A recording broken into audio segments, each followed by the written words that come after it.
Every new ending has a new beginning, and every beginning is something that we should be all expectant for. Even though sometimes life seems to be hard, I believe that as long as we're breathing, as long as we're living, we have so many things to look forward for. But before anything else, happy 1 year, Not Sly podcast.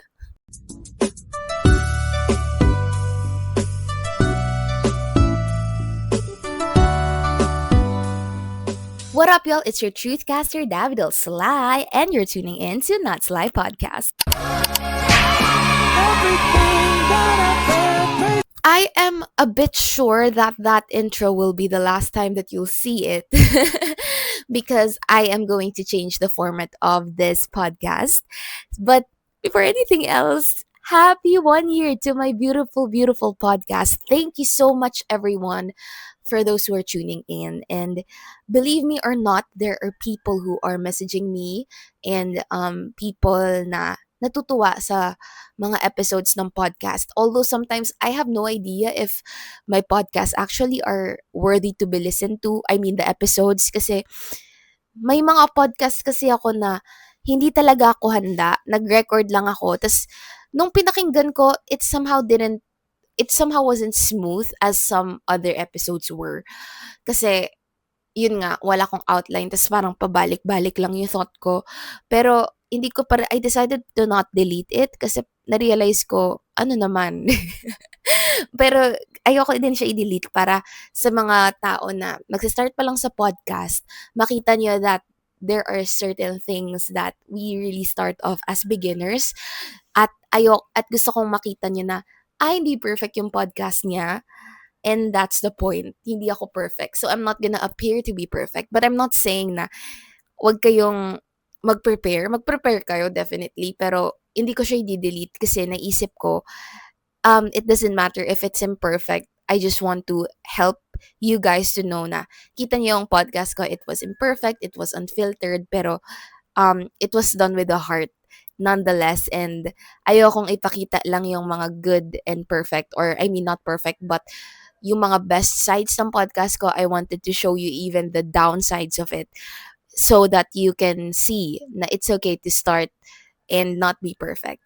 And pag iniisip natin yung 1 year or anniversary ng isang bagay, usually mag-iiba yung setup, mas paghahandaan ni host. But as you can see, hindi ko alam kung nakikita nyo kung naka-audio only kayo sa Spotify or what, pero wala akong makeup.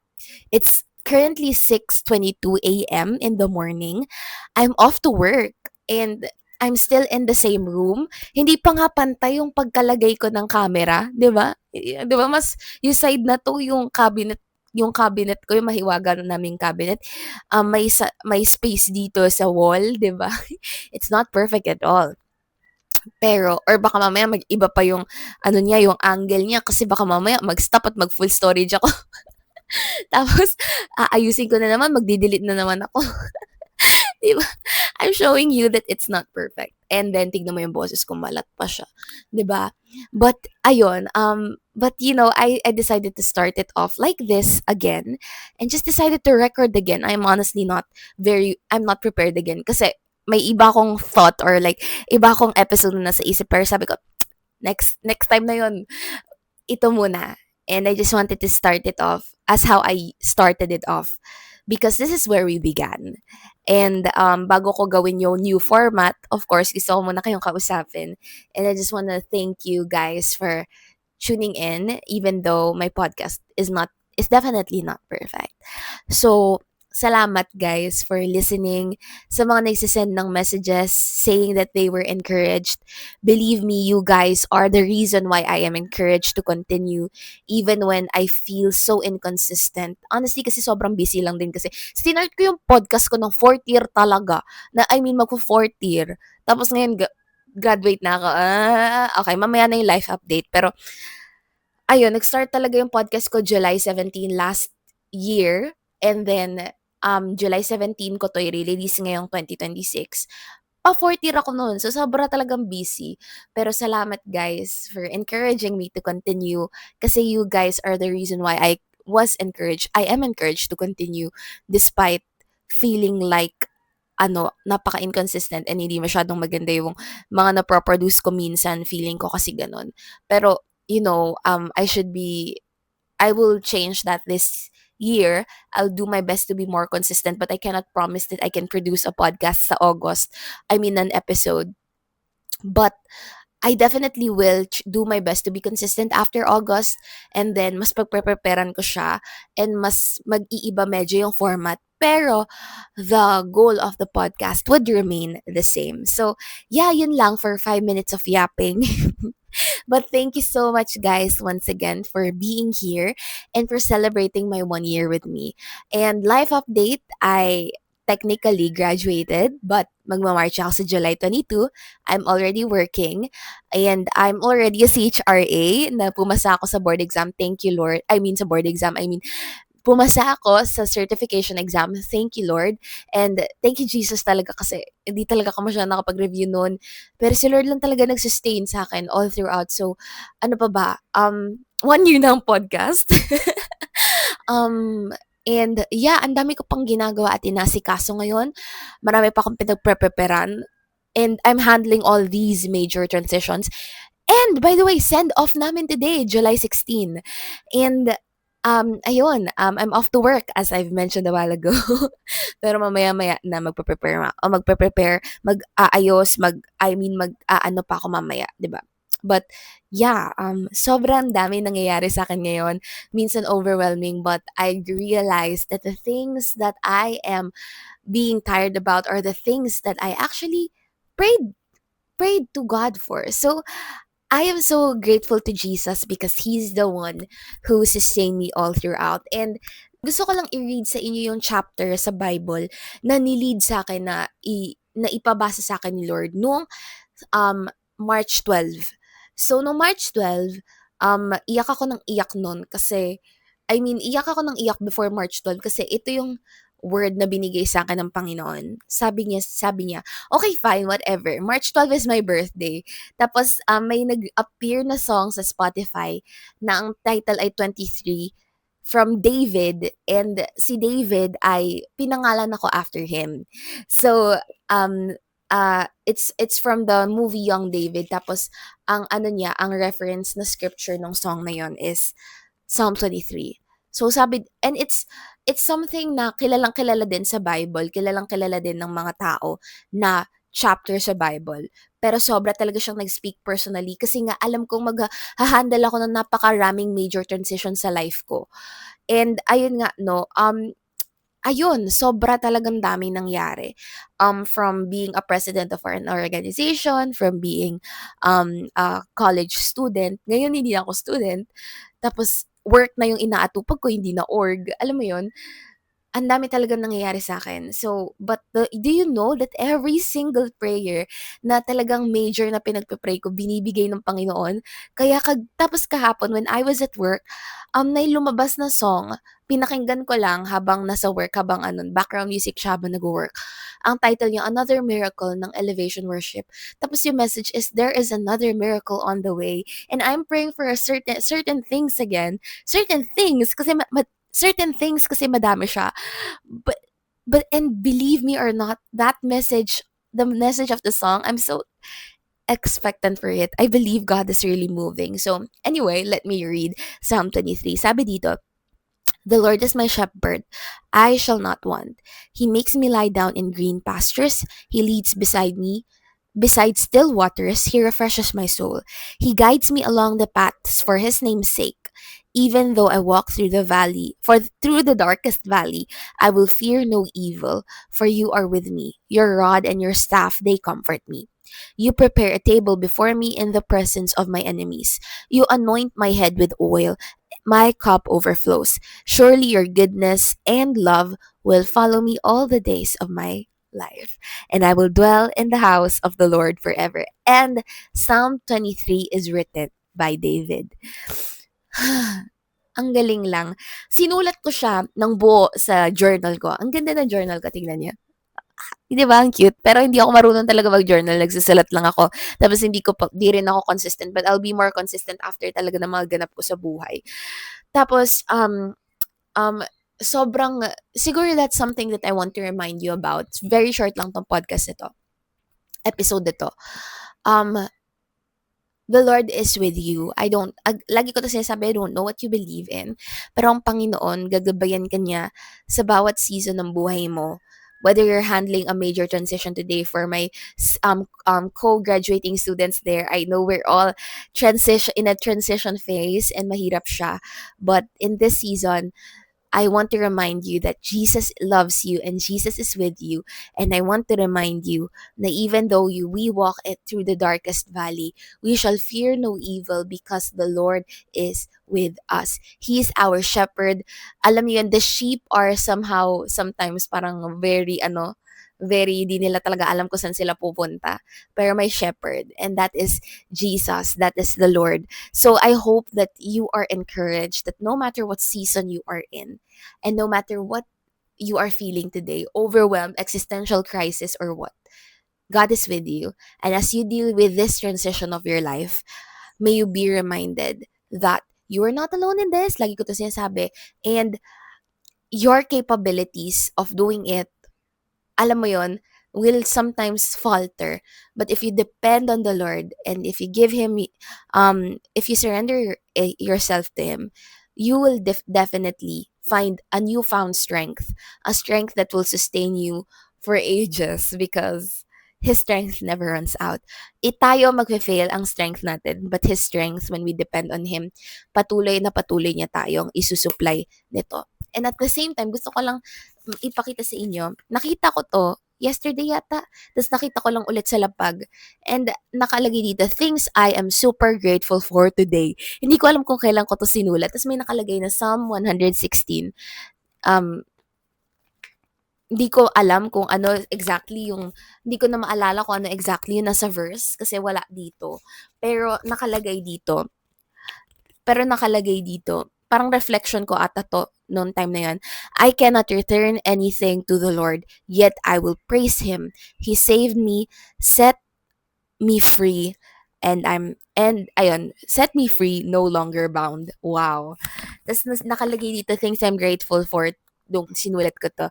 "I'm alive, cozy, and comfortable. God's grace. I know the truth about the small things."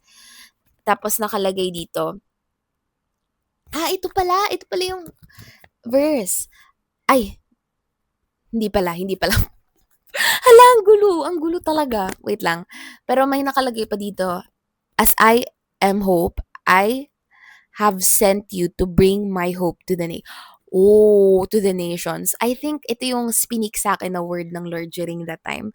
Hindi ko na namnam before ko kasi basahin. Pero ang dami nun. I mean, yung mga sinulat ko dito, hindi naman siya madami, pero ang point ko is, nung nakita ko 'to, na-remind ako na of the word that we are all familiar, of course, not just familiar, we really know, but it's the word gratitude. Um, ang galing lang ng Panginoon kasi imagine mo, 1 year ang podcast na ito and then, yes, we're gonna have a new format. Magkakaroon tayo ng especially sa YouTube, magpapalitan ko yung way kung paano ko siya i-re-release. Pero baka medyo similar pa rin sa sa Spotify, pero magiging iba yung theme ko for this year. But overall, I'm grateful. Yun lang. One of the things I am grateful for today is of course the Lord, His goodness, His mercy, and everything that I have prayed for that He answered, everything that I am praying for na i-answer niya pa lang, everything that I am praying for na ipoprotect niya ako, I'm going to pray for, 'di ba, na ipoprotect niya ako. And at the same time, I am grateful for each of you who listened to my podcast. And binasa ko 'to kasi nagsulat talaga ako ng mga things I am grateful for. Nag-reflect ako sa verse sa chapter ng Bible na binasa ko. And sana today you practice gratitude too.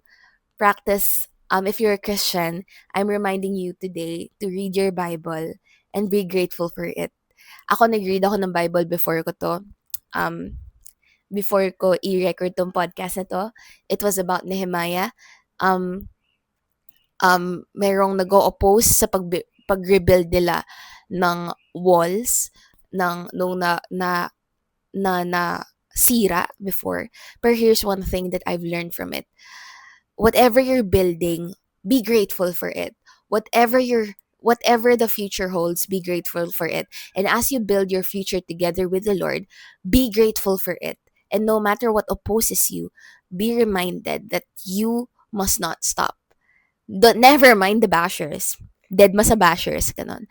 And continue building the future that you have with the Lord. And I do not know what the future holds, but I know the one who holds it. And that is Yahweh, that is God, the Father, Jesus, the Holy Spirit. So I hope you trust Him today. And if you do not believe in Him, I respect that. But I hope, as I always say, ilang beses ko na ito sinabi sa podcast ko, pero I hope you know Him for yourself. And I hope you get to know Him for yourself. I hope that He speaks to you today as you hear this podcast. And if you're forgetting to be grateful, write it down again and be reminded that there are so many things that you're grateful for. The fact that you're here watching the podcast, your phone, you waking up today, and many more things. Marami kang mga bagay na you have to practice gratitude with. Baka mali yung grammar ko, guys, let me know, comment down below if I'm wrong.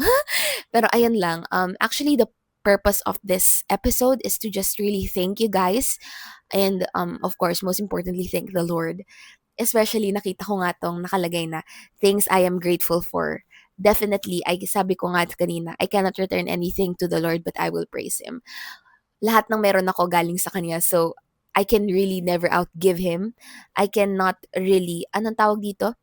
I cannot really um alam mo yon, hindi ko siya kayang i-outgive, hindi ko kayang alam mo yon, hindi ko kayang, ano ba, hindi ko alam yung term, pero hindi ko nga siya kayang i-outgive. So, yun yung point ko dito, I believe. Pero ang ibibigay ko pabalik sa kanya ay praise and glory and honor and strength, and at the same time, yung buhay ko, I'm giving it to Him as a form of surrender and reminding myself of why I started. I started because I want to carry light wherever I go. And that is why this podcast began, because I wanted to reflect His light, His truth, and His goodness. So I hope that you saw all of that in this podcast, and I hope that it somehow brought you hope. And I always believe that the hope that I have within me has always been Jesus. And I hope na napasa ko siya sa inyo. And ayun lang, as I start the day, magsi-start pa lang I already started my day. I've already done my devotion, and at the same time, I have recorded this podcast already, and as I go off to work today, I want to tell you all, guys, na mahal ko kayo, and I hope na kung ano man ang mga bagay na kinaharap nyo, hindi kayo mawalan ng pag-asa, kasi again, as long as you're living and breathing, maraming mga bagay that you could be grateful for. And siguro I want to leave with this. If you're transitioning, if you are doing so many things right now sa buhay mo and you have no idea how to start a new chapter, I want you to be reminded na your life is a beautiful blessing and testimony in this world. So sana hindi mo sukuan ang sarili mo, hindi mo sukuan ang buhay mo, and hindi mo sukuan yung story na sinusulat, hindi mo sukuan yung story na sinusulat ng Panginoon para sa'yo. Ikaw ay isang milagro, at hindi ako magsasawang i-remind yan sa'yo. Milagro ka dahil you're such a beautiful creation, a beautiful being, and I hope na patuloy ka lang na magpatuloy sa buhay na ito kahit na parang mahirap na. And sabi nga sa verse, ay, ang cute, may nakalagay na flowers bloom. Sa ulitin lang natin. Surely your goodness and mercy and love will follow me all the days of my life, and I will dwell in the house of the Lord forever. Yung goodness, yung love, yung mercy, yung love ng yung love ng Panginoon, yun yung magfa-follow sa atin all the days of our life. We're not the ones we're not we don't have to chase after it is my point because it is the one chasing after us. Ganon tayo pinurpursue ng Panginoon. Kaya sana, whatever you're pursuing today and whatever you're going to do in this life, make it worth it and and do the good things and do and live your life to the full because the goodness and mercy and the love of the Lord will follow you all the days of your life. And you may not realize it now, but it's already happening within you. Just look around. And one of the greatest things I'm grateful for today is my podcast and you guys. Thank you so much for everything, for listening, for supporting, and for the silent people supporting my podcast. Salamat. Salamat.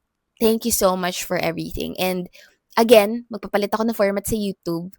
So, sa Spotify yung mas complete format. And abangan nyo na lang sa susunod kung anong gagawin ko. But all I can say today is thank you. Thank you for 1 year. Thank you for tuning in. Thank you to the day ones. And thank you for loving Not Sly Podcast. So, since it is my 1 year podcast, 1 year lang podcast ko, can you do me a favor today? Please celebrate with me by celebrating your life. Celebrate your new beginnings, celebrate your endings, celebrate your new chapters, celebrate your new transitions, celebrate, kasi medyo halo-halo tong podcast ito, no? Hindi ko na maintindihan kung ano nga ba talagang pinaka-point nito, no? Yung episode na to. Pero ang point ko lang is be grateful in whatever season you may be in. Kasi alam mo yon, nagta-transition ang marami tayong mga bagay na ginagawa, inaasikaso sa buhay, pero can you please celebrate with me by celebrating your life? Celebrate your life today. Go get that matcha. Go to get that whatever you wanted to buy today or tonight kung mag-order ka man sa Grab. Please celebrate with me by celebrating your life. Because you are worthy. Your life is worthy of celebrating. So yeah, I celebrate you guys and Not Sly Podcast wouldn't be here without you. So yeah. So, mahirap maging liwanag sa mundong madilim pero kahit ganoon, magliliwanag pa rin. Once again, this has been Davidel Sly and you're tuning in to Not Sly Podcast.